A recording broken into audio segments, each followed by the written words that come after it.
નમસ્કાર દર્શક મિત્રો, તપોભૂમિ ગુજરાતના ડિજિટલ પ્લેટફોર્મ TGNમાં આપનું પુનઃ સ્વાગત છે. હું છું આપનો મિત્ર પ્રફુલ્લ ત્રિવેદી. અમારી આ જો સમીક્ષા, અમારી આ વિડીયો જો આપને ગમે તો ચોક્કસપણે એને સબસ્ક્રાઈબ કરશો, શેર કરશો અને કોમેન્ટ કરવાનું ના ભૂલતા.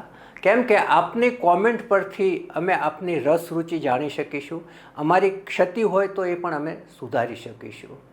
આજે આપણે વાત કરવી છે અમદાવાદ મ્યુનિસિપલ કોર્પોરેશન અને હમણાં જ જે એને ગુજરાત પ્રદૂષણ નિયંત્રણ બોર્ડ GPCB સાથે જે એક ગોટાળો થયો, બહુ જ મોટું બ્લન્ડર થયું આ બહેરામપુરાના કોમન ઇન્ફ્લુએન્ટ પ્લાન્ટ માટે, એની આપણે વાત કરીએ. મૂળ વાત એ છે કે બહેરામપુરા અને એની આસપાસના વિસ્તારમાં 732 જેટલા સ્ક્રીન પ્રિન્ટિંગના યુનિટો આવેલા છે અને આ જે એકમો છે એ એનું ગંદુ કેમિકલયુક્ત પાણી સીધું સાબરમતી નદીના પટમાં છોડતા હતા, જેને કારણે અનેકવિધ ફરિયાદો ઉઠી હતી. GPCB સામે પણ અનેક પ્રશ્નો ઊભા થયા હતા અને આ બાબત જ્યારે હાઈકોર્ટમાં ગઈ ત્યારે હાઈકોર્ટે અત્યંત કડક શબ્દોમાં અમદાવાદ મ્યુનિસિપલ કોર્પોરેશન અને GPCBનો ઉધડો લીધો હતો કે ભાઈ આ બંધ કરાવો. કોઈ પણ હિસાબે સાબરમતી નદીના પટમાં એક ટીપું પણ ગંદુ પાણી ના જવું જોઈએ એવી કડક તાકીદ કરી. એના સંદર્ભમાં બહેરામપુરાની જે વિસ્તાર છે ત્યાંના જે એકમો ગંદુ પાણી છોડે છે એને ટ્રીટ કરીને નદીમાં છોડવા માટેનો 30 MLDનો પ્લાન્ટ નાખવાનું નક્કી થયું હતું. આ પ્લાન્ટ માટે કેન્દ્ર સરકાર ગ્રાન્ટ આપવાની હતી, નાણાં ફાળવવાની હતી, પરંતુ એણે જે કોઈ ક્વેરીઝ કાઢી એ ક્વેરીઝ એસોસિએશને સોલ્વ ના કરી. એ નાણાં પણ અમદાવાદ મ્યુનિસિપલ કોર્પોરેશને પોતાના ચૂકવ્યા, પોતાની તિજોરીમાંથી ચૂકવ્યા. હવે જે વિવાદ થયો એની વાત કરીએ તો વિવાદ એવો થયો કે GPCBના રિજનલ મેનેજર છે એમણે, જે તલિકાબેન પટેલ, એમણે અમદાવાદ મ્યુનિસિપલ કોર્પોરેશન સાથે સંકલન કર્યા વગર જ એસોસિએશનના હોદ્દેદારોને ગંદુ પાણી CEPTમાં છોડવા માટેની મંજૂરી આપી દીધી અને એના સંદર્ભમાં જે એનું સ્ક્રીન પ્રિન્ટિંગનું એસોસિએશન છે એના હોદ્દેદારોએ એના સભ્યોને લેખિતમાં સૂચના આપી કે તમે ગંદુ પાણી છોડી શકીશો. કોર્પોરેશનનું તંત્ર આ બાબતથી સંપૂર્ણપણે અંધારામાં હતું. જ્યારે પાણી વધુ પડતું છોડાયું એના ક્ષમતા કરતાં, તો એ ગંદુ પાણી ફરી પ્રદૂષણ ફેલાવશે. એની જવાબદારી કોની? એસોસિએશનની, અમદાવાદ મ્યુનિસિપલ કોર્પોરેશનની કે ગુજરાત પ્રદૂષણ નિયંત્રણ બોર્ડની, કે જે બોર્ડે પ્રદૂષણ ફેલાતું અટકાવવાની જવાબદારી સ્વીકારી લી છે. હવે જ્યારે આ આખોય વિવાદ સપાટી ઉપર આવ્યો ત્યારે અમદાવાદ મ્યુનિસિપલ કોર્પોરેશનના અધિકારીઓ છે એમણે ડબલ જવાબ આપવાનું ચાલુ કર્યું. એના જે એન્જિનિયર છે વિજય પટેલ, એમણે સવારે એમ કહ્યું કે મંજૂરી કોઈ જ આપવામાં આવી નથી અને સાંજ પડતાં જ એમને યુ-ટર્ન માર્યો અને એમણે એમ કહ્યું કે સરકારી એ તંત્રએ જે મંજૂરી આપી છે, GPCBએ જે મંજૂરી આપી છે એ ટ્રાયલ રન માટે આપેલી છે. એટલે ટ્રાયલ રન માટે મંજૂરી આપી છે, સાંજે કબૂલ કરે છે, સવારે ઇનકાર કરે છે. આ આખી ઘટના વચ્ચે જે એસોસિએશનના પ્રમુખ છે યાસીનભાઈ, એમની સહીથી બધા જ સભ્યોને કાગળો લખાયા હતા. હવે આ ઘટનામાં આપણે આગળ વધીએ તો આ એસોસિએશનના સભ્યોએ 50 કરોડ જેટલી રકમ અમદાવાદ મ્યુનિસિપલ કોર્પોરેશનને ચૂકવવાની બાકી છે. આ આખો પ્લાન્ટ 120 કરોડમાં થયો હતો. અમદાવાદ મ્યુનિસિપલ કોર્પોરેશને જે જમીન વાપરી છે એની સામે જમીન આપવાના પણ MOU થયેલા છે.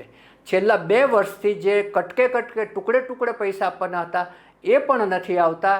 એટલે નથી તો એસોસિએશન એની બાકી રકમ ચૂકવતું કે નથી એની જે જગ્યા આપવાની હતી એ જગ્યા અમદાવાદ મ્યુનિસિપલ કોર્પોરેશનને આપતું. અમદાવાદ મ્યુનિસિપલ કોર્પોરેશનની બેધારી નીતિ તમે જુઓ કે કોઈનો 5 કે 10,000 કે 15,000 કે 20,000 ટેક્સ બાકી હોય તો એ દુકાનને મકાનોને સીલ કરવા માટે નીકળી જાય છે, અને એથી વધારે રકમ બાકી હોય તો એની હરાજી કરવાની નોટિસ આપી દે છે. જ્યારે અહીંયા 50 કરોડ બાકી છે ને જમીનની સામે જમીન લેવાની બાકી છે, છતાંય ત્યાં એ કશું જ કરી શકતા નથી. આ 732 જે એકમો છે કે જે પ્રદૂષણ ફેલાવી રહ્યા છે એના માટે થઈ અને ટેક્સ પેયરના નાણાં છે એ એના પ્લાન્ટ ઊભો કરવા પાછળ ખર્ચાઈ રહ્યા છે. આ જે કોર્પોરેશનની બેધારી નીતિ છે એ હવે એકદમ ખુલ્લી પડી ગઈ છે, અને એમાંય આ વિવાદ જ્યારે સપાટી ઉપર આવ્યો ત્યારે નાગરિકોમાં પણ આ અંગે ચર્ચા શરૂ થઈ છે કે ભાઈ જે યુનિટો છે, જે એકમો સ્થપાયા છે પોતાની કમાણી માટે છપાયા છે, પરંતુ એને પ્રદૂષણ કરવાનો કોઈ અધિકાર નથી.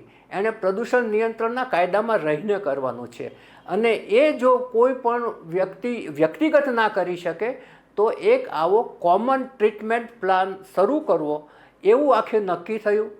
અને એની નોડલ એજન્સી તરીકે અમદાવાદ મ્યુનિસિપલ કોર્પોરેશને જવાબદારી સ્વીકારી, અને હવે અમદાવાદ મ્યુનિસિપલ કોર્પોરેશનના અધિકારીઓ અને એના એન્જિનિયરો નથી તો આ રકમ વસૂલ કરી શકતા, નથી જમીન સામે જમીન લઈ શકતા, કે નથી એક ચોક્કસ માત્રામાં જ 30 MLD આખા પ્લાન્ટની ક્ષમતા છે તો 30 MLDથી વધુ પાણી ના છોડાય એના માટે કોઈ નિયંત્રણ કરી શકતા, જેને કારણે આ પ્લાન્ટ ભવિષ્યમાં ચાલુ થશે તો પણ સફળ થશે કે કેમ એ બહુ મોટો પ્રશ્ન છે. કારણ કે ભૂતકાળમાં જ્યારે ચાલુ કરાયો ત્યારે 30 MLD કરતાં વધારે પાણી ગંદુ આવવાનું ચાલુ થયું, જે એની ક્ષમતા કરતાં વધારે હતું, અને ત્યારબાદ GPCBએ ક્લોઝર નોટિસ આપી અને એ બંધ કરવામાં આવ્યું. હવે આ જે એકમો છે એનું જે કેમિકલવાળું પાણી છે એ વર્ષો સુધી સાબરમતી નદીના પટમાં ઠલવાયું છે, અને વિશાલા પાસે જે બ્રિજ છે ત્યાં લાલ અને કાળા કલરના પાણીના ધોધ વહેતા હતા, અને આખું જે જલ સ્ત્રોત છે, નદી છે, એક પવિત્ર જલ સ્ત્રોત છે, એ ગંદુ થતું હતું. આ બાબતને જો સૌથી ગંભીરતાથી લીધું હોય, આ બાબતને ગંભીરતાથી લીધી હોય તો એ હાઈકોર્ટે લીધી છે, અને હાઈકોર્ટે ખૂબ જ કડક શબ્દોમાં અમદાવાદ મ્યુનિસિપલ કોર્પોરેશન અને GPCBને ઠપકો આપવાનું ચાલુ કર્યું. એક વખત નહીં, દર 15-20 દિવસે, અને એની સમીક્ષા કરવાનું ચાલુ કર્યું. ત્યારે આ એક કોમન પ્લાન્ટ ઊભો કરવાની વિચારણા આકારમાં આવી હતી, અને એ થયું પણ ખરું, પરંતુ એ થયું એ કેવું થયું છે એ પ્રશ્ન છે. કારણ કે એ વખતે અંદાજ હતો કે કેમ કે ભાઈ 30 MLD કરતાં વધુ ગંદુ પાણી આવે તો શું કરવું, કેમ 50 MLDનો ના શરૂ કર્યો. એ વખતે કેટલું ગંદુ પાણી છૂટે છે એનો અંદાજ અમદાવાદ મ્યુનિસિપલ કોર્પોરેશનના એન્જિનિયરને હતો ખરો કે નહોતો? એને એ નહોતો એ આપણે સમજી શકીએ છીએ કે એને કારણે 30 MLDનું બન્યું ને એના કરતાં વધારે ગંદુ પાણી આવ્યું ને ક્લોઝરની નોટિસ આપવી પડી. તો પછી પહેલેથી જ પૂરતી વ્યવસ્થા કેમ કરવામાં નથી આવતી એ સૌથી મોટો પ્રશ્ન છે.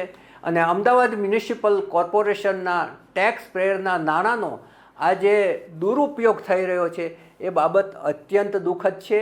ઈચ્છીએ કે આ પ્લાન્ટ ફરી ચાલુ થાય, નદીમાં ગંદુ પાણી ઠલવાતું બંધ થાય, અને જે એના ધંધાદારીઓ છે એ એની કમાણી કરે, પરંતુ એ કમાણી કરતાં પહેલાં એમણે અમદાવાદ મ્યુનિસિપલ કોર્પોરેશનના દેવા ચૂકવવા પડશે અને જમીન સામે જમીન આપવી પડશે. આ નહીં થાય તો કોઈ નાગરિક જો જાહેર હિતની અરજી કરશે હાઈકોર્ટમાં તો એક નવો પ્રશ્ન ઊભો થશે. એના કરતાં નવા પ્રશ્નો ઊભા થાય ને ગૂંચવાડા ઊભા થાય એ પહેલાં સરળ રસ્તા કાઢવાનું અમદાવાદ મ્યુનિસિપલ કોર્પોરેશનના અધિકારીઓ, એસોસિએશનના હોદ્દેદારો અને GPCBના અધિકારીઓએ સાથે બેસી અને એનો ઉકેલ લાવવો પડશે. આજે બસ આટલું જ. ફરી મળીશું આપણે નવા મુદ્દા સાથે. ત્યાં સુધી મને આપશો રજા. નમસ્કાર.